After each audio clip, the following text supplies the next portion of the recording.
na may cyst sa bituka at bato sa abdo.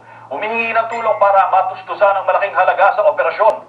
Mula Jeddah, may balitang global si Francis Anthony Nuque Jr.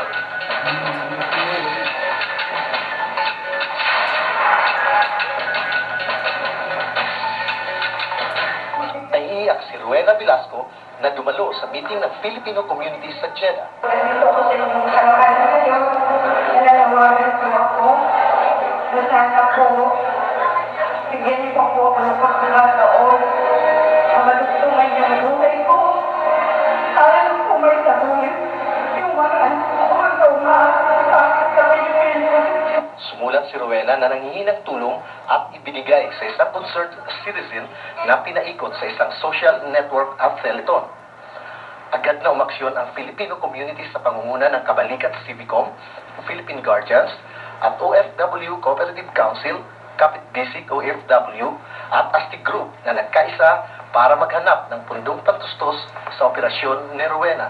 Ginawa namin ito upang siya po ay mabigyan ng tulong para sa kanyang madali ang operasyon.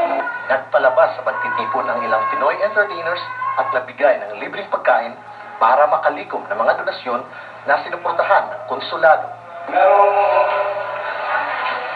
tumutulong dahil bukal sa kamukha ang pagtulong. Meron ding tumutulong dahil para sa kanya maganda sa kanyang pakiramdam kapag siya ay nakatulong.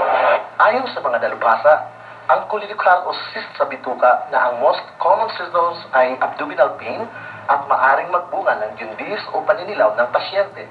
Ang tanging lunas lang ay complete excision o pagtanggal sa cyst sa bituka sa pamamagitan ng operasyon.